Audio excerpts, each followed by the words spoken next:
we're at about a couple million in revenue. We were the first people to build LinkedIn lead generation. It got knocked off by everybody. I studied social work in college, became a social worker while I was getting my MBA, realized that I loved being able to help people. Like Tony Robbins says, right? Business is two things. It's innovation and it's marketing. This is the Content Capitalists Podcast. We talk to business owners who've used video to grow their businesses to $1 million a year or more. How they did it, what worked, what didn't. Welcome to the Content Capitalists with your host, Ken Okazaki. Hey guys, welcome to another episode of the Content Capitalist Podcast, where we have conversations with successful business owners who are using content to generate leads and business. Today, I have someone with me who I met in Florida. And the reason I invited her to the show is because she's doing such a good job, especially on LinkedIn. And we're going to let her unpack for herself what is it she does in her business and who she helps. Now, just a quick preview. I'm going to jump over here to her LinkedIn profile. And she is the founder and CEO at LinkLeads, and which is the premier marketing agency to generate highly qualified leads for businesses. So you're going to want to tune into this one. We're going to go into a bit of her backstory, what's working now, and also what she's looking at in the near and far future. Kimberly, welcome to the show. Thank you.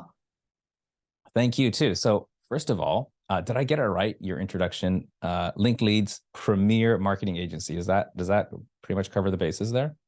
Yeah, you got it right. Mm-hmm. Perfect. Now, let's start real quick with you telling us for yourself, what kind of people do you help and what specific problems are you helping them solve? Yeah, so we help entrepreneurs. So those could be, partners of law firms, partners of accounting firms, entrepreneurs who are looking to scale. We help them with two things. We help them get more leads in their business using LinkedIn, primarily direct to inbox messaging. And then on the flip side, we help them scale their companies with talent while saving money on recruiting fees. Okay. So I want to put this into like layman's terms. So let's say that I am a lawyer who's practicing, and my issue is that when I spend time, calling up all my, contacts and trying to close business, then it takes me away from actually doing a good job as a lawyer. So how would you specifically help me in this situation? Yeah, so actually most of our lawyer clients are on our recruiting system. So we found that law firms are spending about 25% of first-year compensation every time they make a hire. So every time they need to hire an associate attorney, a partner, a paralegal that makes, the average associate attorney makes $200,000. They're spending $50,000 for one person every time they hire somebody. And so what we help them do is we help them bring recruitment in-house using our automation system and our recruitment AI, heavily involved with LinkedIn's data. We help them bring that in-house and save money on those fees. I love it. Love it. Now, I love how you snuck in that buzzword AI, and I'm really dying to hear what that's more about, and we're going to unpack that later. But guys, if this is your first time listening, then let me just introduce the format we usually do, talk a little bit about what happened in the past to get Kimberly to where she is. Because here's the thing, a lot of times we see people succeeding and absolutely owning what they do as rock stars. And if you haven't really started down a certain path yet, it can seem daunting. So we like to bridge the gap between how they got started to how they got where they are now. We're going to talk about what's working now, which is stuff you can immediately implement, which we're going to get a sneak preview for in a second. And then a little bit about what's coming up in the future. So Kimberly, let's for a sneak preview, I think and by the way, this is the second time we're doing this because our tech failed just a minute ago, but we're still on the clock. We're good. What are two big mistakes that you see clients or potential clients making all the time when it comes to trying to generate leads or new business using LinkedIn? They don't get their targets right, and they write these really long messages that nobody reads. Absolutely been guilty of that. So I'm dying to find out how you solve that for people. We're going to jump into the future. Sorry, the past. The past is this way, future's that way. I'm going to go into the past. Tell us a bit about your entrepreneurial journey and how did you first get started? The idea of starting your own business, where did that inspiration come from?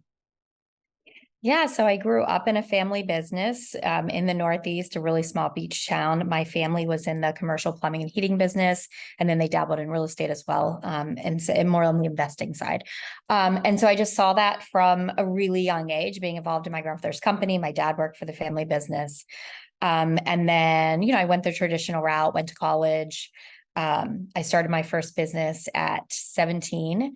It was a Mary Kay business. I very quickly realized that I had some success, but I very quickly realized that MLM wasn't for me. And I studied social work in college, became a social worker while I was getting my MBA, realized that I loved being able to help people, but the social work career was very, very stressful. I did some work for Child Protective Services. So then got my MBA, got into sales and recruiting from there. And the rest is history. The rest is history. Amazing. Tell me about your experience with Mary Kay. Did you lose friends and family as a result of that? I don't know, I wouldn't necessarily say I lost them, but for a little bit, they were like avoiding my calls, right? I would hold these events. I bought, everybody, you buy like $2,000 or $3,000 of product. You hold these things at your house. We called them open houses.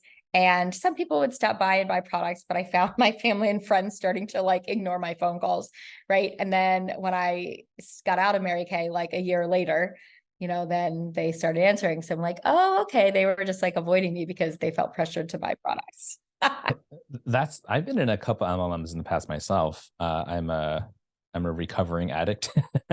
This is years ago, but I do remember one of the first things I always tell you is hit up your friends and family, hit up your friends and family. And it's a little bit straining on, like, if you already, like nowadays we're so disconnected in the sense, like, we're not physically seeing each other very often. So to use that time that you're physically with someone to pitch them something, it gets tiring pretty fast for everybody around you and for yourself. So I'm glad I'm not in that anymore. And I bless those who are, but it's just not for me. I discovered the hard way. So I'm glad we both had that experience. We have that shared experience, which is not not what I want to do again. You talked about high ticket just a moment ago. Tell me about how you compare selling something that's anywhere from 5 to 30,000, maybe 50,000, to the price point you're selling at before, kind of the psychology behind that.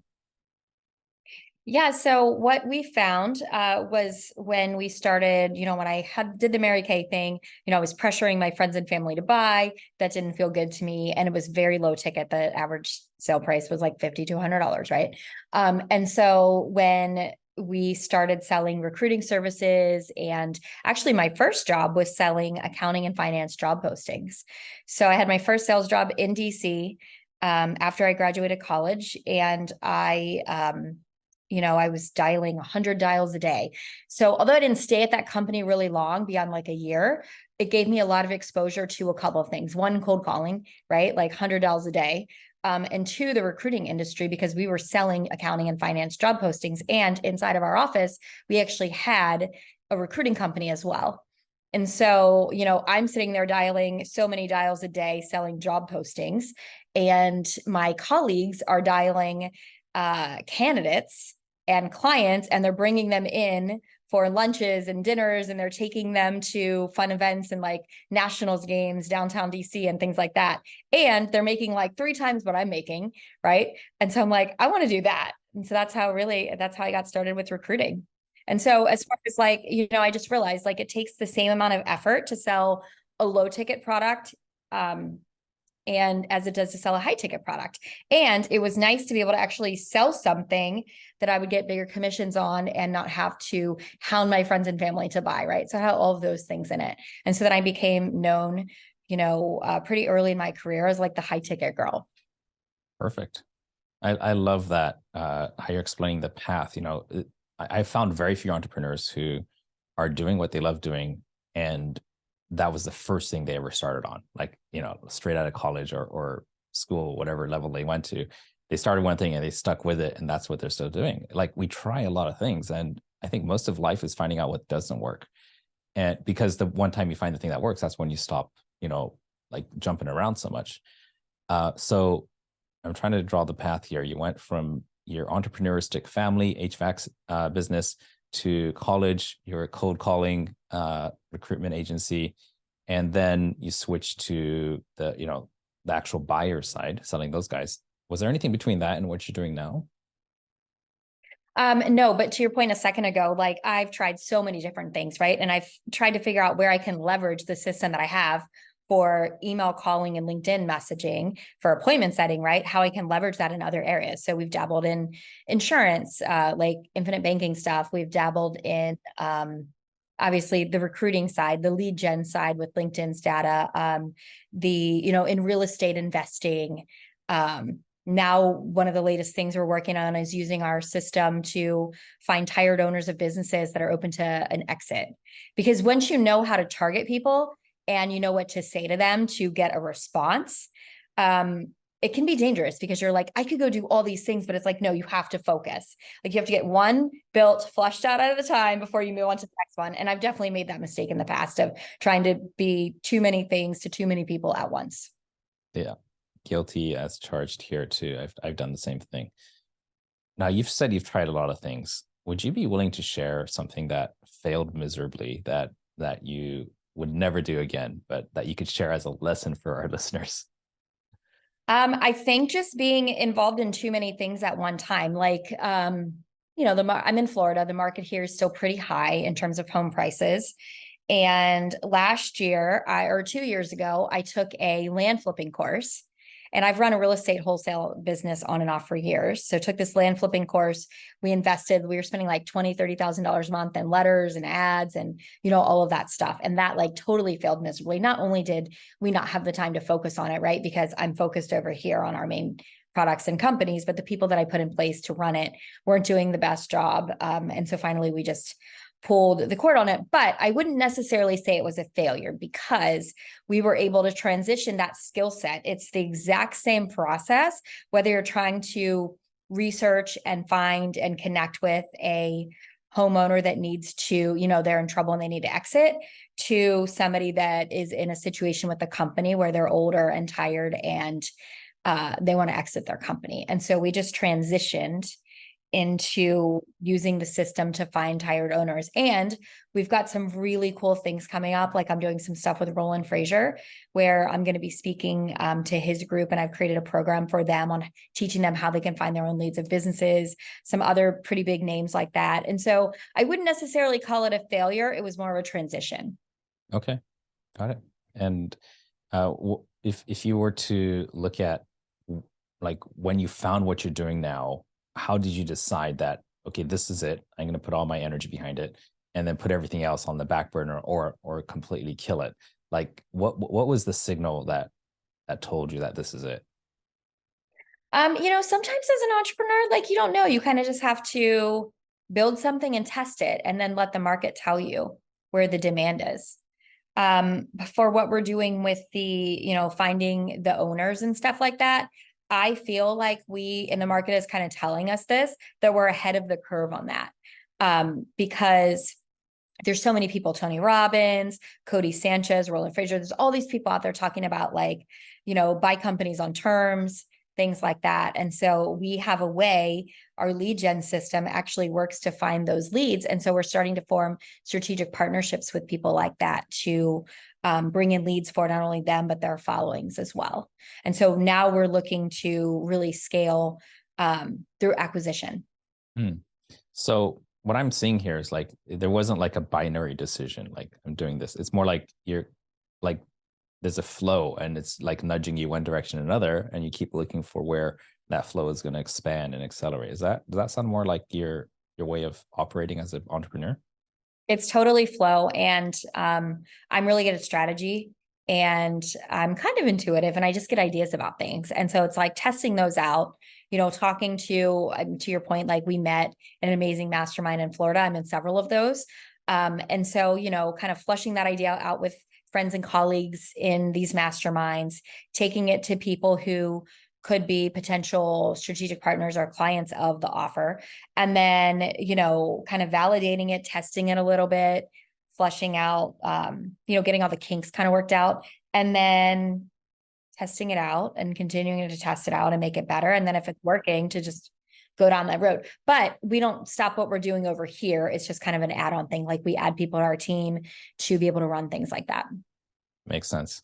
Now, just for the sake of the listeners to get some perspective, with your first job when you're working at corporate doing the dialing, how much was that paying you? Oh my gosh, I think I was making like 45, 50,000 a year. Okay, 45 to 50 a year, and that's a full-time 8 hours a day, 5 days a week job. Yeah, not only that, it was like 9 to 10 hours a day, and I was commuting because I was in the DC area, so traffic, right? I was commuting like an hour to 2 hours, depending on the traffic and the day, to work and then to home.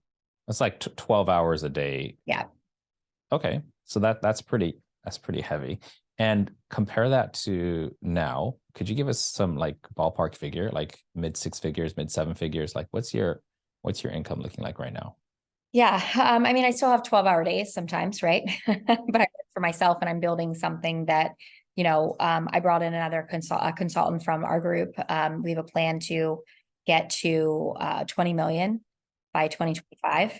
But yeah, we're at about a couple million in revenue, and quickly scaling. And one of the ways that we're going to scale that is through acquisition. So, going and buying boring service-based businesses, buying some staffing agencies, and then taking our systems and being able to bring them in, to make those companies grow, and then potentially do roll-ups and then have an exit. Love it. I love how you said you're buying boring businesses. I have a former client of mine, but when I was working with him, I walked into his office because we're creating some ad creatives, and he had this big poster up on his wall, and it says, "Boring is profitable. Profitable is fun." And that's always stuck with me because I'm sure you've had a look at a whole bunch of businesses that are up for sale, and you're trying to pick the ones that are going to be the most beneficial to your business. Are you finding that the boring ones are the best ones to invest in? I mean, we're not super far down this road right now. We're, evaluating which way we're going to go. Are we going to go with the B2C, like heavy B2C, boring service-based businesses that we can come in and add our systems and processes and make them better and more scalable and grow? Or are we going to focus on the staffing niche? Because I've taken tons of staffing and recruiting businesses, implemented our, recruitment AI product, our lead gen AI, over the last several years, and we've just scaled them. Okay, makes sense. Now let's look at right now. We got a bit of the past. Thank you for sharing that. I want you to unpack what's working best for you right now, especially with your linked leads program. And now I know that just recently you did a beautiful presentation where you're talking about inbound and outbound, but what we want to do is connect the dots from first contact with someone. Let's say on LinkedIn, you use your system, you locate the person, and the first time they hear from you or see you to when there is a business exchange. What are the different steps that take place typically? Yeah, so all of that rolls up under the category of appointment setting. And so typically what we do is everything with us starts with LinkedIn and starts with LinkedIn's data. So whether we're using LinkedIn's data and we're exporting it and running cold email, cold calling, and texting, depending on the target audience, we know kind of who's going to be more responsive and which medium, right? Or whether we're actually sending the messaging on LinkedIn and then exporting to cold email and then calling. That's really where things start with us. So we run a really targeted search on LinkedIn Sales Navigator. Love LinkedIn Sales Navigator. We can get really targeted in terms of title, location, company size, industry, things like that. So we get the search where we want it. We check the results. They look good. We launch a campaign. We write really targeted messaging. And the trick with the messaging is you've got to keep it short, sweet, and to the point. So like 2 lines max and then a question. And is this automated, or is there somebody who's custom composing messages depending on each person's situation? Great question. So when we onboard a client, a human is involved in this piece, building the campaigns out. Once we hit go, the automation takes over. And so we can use our recruitment and lead gen AI software to connect. It sends 60 invites a day out to connect to these targets. If they don't accept the invite, absolutely nothing happens other than we can run them through our software, get their email and their phone number and follow up with them that way. But nothing else really happens over LinkedIn unless they accept the invite to connect. If they do connect, then we set the filter where, later that day, they'll get that first message that we've written and the client approves it. If they respond, then they come out of the automation and they're a lead in the inbox having a conversation. If they don't respond, then typically we set it to 3 days later, they get a follow-up, and so on and so forth, until they go through a campaign, and then we retarget them over email, calling, and texting. And so all of that together is our proprietary appointment setting system. And so we run campaigns. Typically the numbers for LinkedIn are, we're able to set 3 to 5 appointments a week. Cold email, we're able, depending on how many accounts we have, we're able to set around 20 a week. And then having a caller call and follow up with those leads, we're able to set about 5 a week per caller. Tell me more about cold email. That really caught my attention, because is this a list that the client owns or that you own, or is this like literally strangers that we're emailing here? Yeah, no, this is, these are not opt-ins. This is cold email. They're strangers. And, it's putting a lot of leads in the top of your sales funnel and then working them through. So they're super cold, but there is a play between, we call that outbound. So combining outbound and inbound together are really powerful. I don't know if you heard our talk last week. I did. And the tequila and the tequila, yes.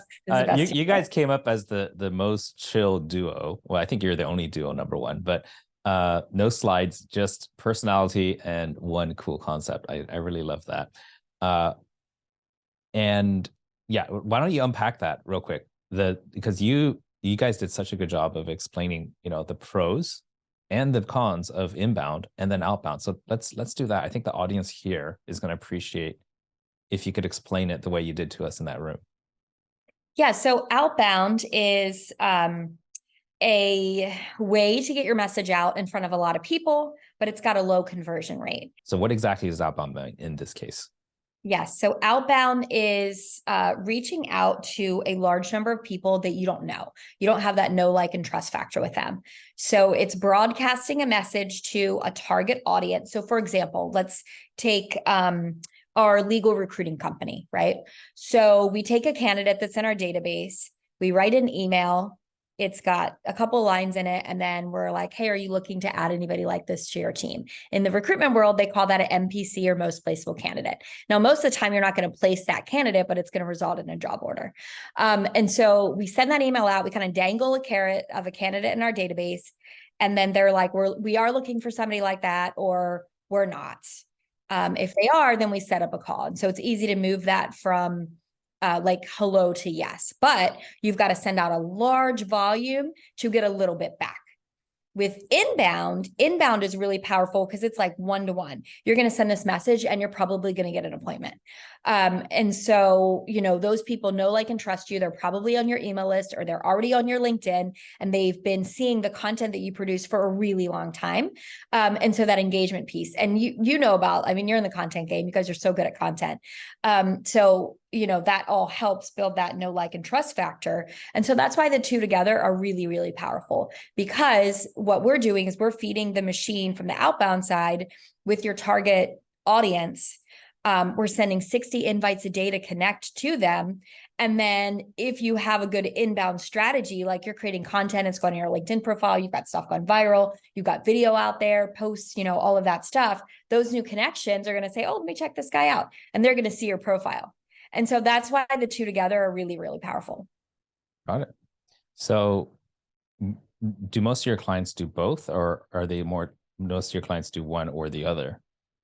Well, it's really funny because I have always been in the LinkedIn outbound game. Like, we were the first people, and I built this in a tech accelerator in Austin. We were the first people to build LinkedIn lead generation. I built the first product that automated over LinkedIn. And it was really to solve a problem in my recruiting business, is that we were in a tech accelerator in Austin, co-working space. I ran an organization called Startup Grind Austin. Every month we had all these interns. We were sending 100 invites to connect per day out of each LinkedIn account. And so it was just this monster, right? But it was working to pipeline for the roles that we were looking to fill for our clients. And so, I became known as the first person to invent that. It got knocked off by everybody, but we built a really nice agency off of it. My first company was called Talent Cube. And then my co-founders were from India. They really had a different vision for the company. The job market in India was so different. the job market in India was very an active job market, which means you run job postings and people apply. What this system was designed to do was designed to do passive recruiting. So somebody gives us a job order. We're not running ads. We're going out and targeting the people that have that profile and they're heads down doing the job. And then we were using the system to recruit. And so fast forward, gave it to a couple of my clients in my coaching business that were, web design companies, online coaches, stuff like that. And we very quickly learned they were booking 50 to 60 sales calls a month. Now, those numbers aren't that big anymore. We're lucky if we're booking 10 to 15 a month. And so that's why we've gotten innovative where we've added on the cold email piece and then the cold calling and texting. And, we're working them through an entire system because studies now show that you have to reach out to somebody over 20 times to get a conversion. And it used to not be that way. Yeah. I remember when they used to say it was 7 times. That's when I was a teenager, but here's what's interesting is the big question right now is with the advent of AI, is the solution to automate and meet that volume demand, or to use AI to find a more clever way to get people to connect with you with fewer interactions just by being more different? Like, have you explored the dichotomy we have here? I mean, I think there's a play for both, and we are playing around with building different things. Like right now, all of our outbound, we set it up and then it's all automated. But then when somebody responds, a human has to get involved. And so we're having conversations around, how do we create products that that can automate that piece too? Like I want everything automated from the time we pull a lead to the time the appointment's on the calendar. And I don't know if you're familiar with Vacodia. They're in our mastermind. Yep. So we're testing that out right now. They're building it out for us and we're going to try that. So that's really cool, a way to use AI to actually replace our setters. We spend so much time, so many resources, so many company dollars on recruiting setters. We're running 2 orientations a month. Each one, we've probably got 200 people come to. So recruiting these setters for us and our clients, we just spend so many resources, and then we've got to train them. And then they're essentially commission-based salespeople onshore and offshore. And so there's just a lot of turnover in that game. So if there's a way to replace that with automation and a automatic dialer, like amazing. Yeah. What's so interesting is, I was on Facebook. I've got 2 questions actually. One of them is about platforms, which I want to ask you in a second. But the first one is I'm seeing this divide on social media, and especially on Facebook, where I spend more time. I think you're probably spending most time on LinkedIn, but somebody inside of one of these groups was saying, they saw this post about how all these copywriters are going on strike because they're going out of business, and they're just like, we need more legislation to protect these jobs. And in my mind, I'm thinking, how ridiculous is that? Like, do we want to bring back sending your kids to the fields to pick cotton because technology, put those people out of business? Do you want to send people to, fixing wagon wheels by the side of the road because, inflated tires took that out, right? You want to send people back to like doing all these manual things that humans used to have to do? Or is life today better than it was 500 years ago? And the answer is resoundingly yes, it's much better because now the technology is doing the things we don't want to do. Until 5 years ago, I used to have to vacuum and mop my own house. Now I've got one robot that vacuums, or we've got 2, one upstairs and one downstairs, and another 2 that mop the house. Like, I don't do that anymore. We don't wash dishes by hand. We don't wash laundry by hand. Yet people fail to see this repeating thing where technology comes, some people feel threatened, but overall humanity moves forward.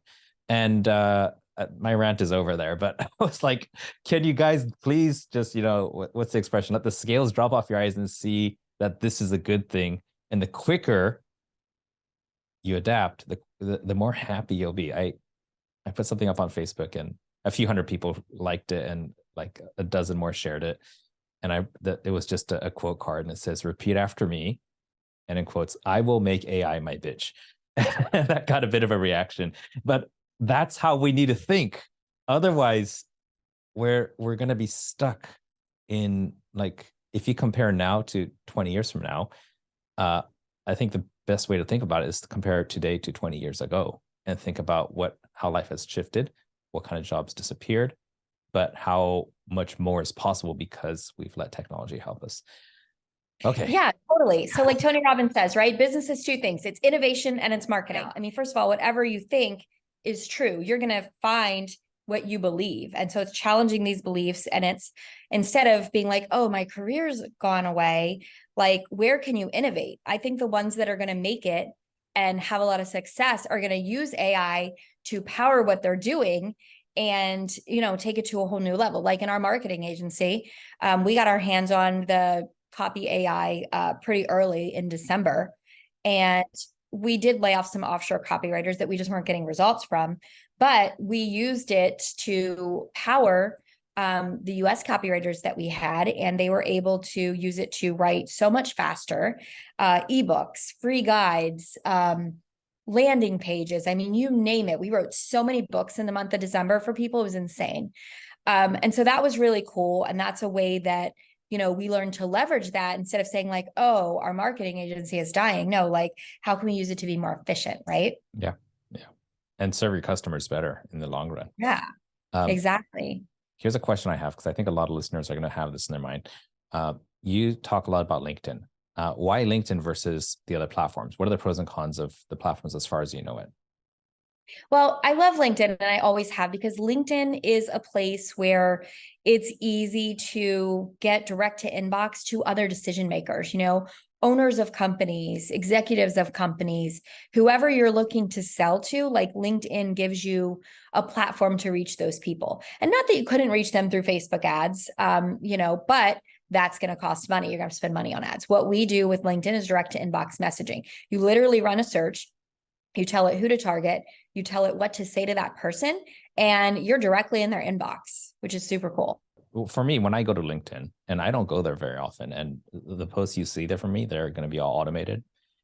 And the reason I don't go there so often is every time I go there, my inbox is stuffed with spam, like so stuffed. And you may have put something in my inbox, but I wouldn't have seen it for like 6 months. And then I go in there, I'll skim really quickly to see if there's any names I recognize, and then I'll delete it.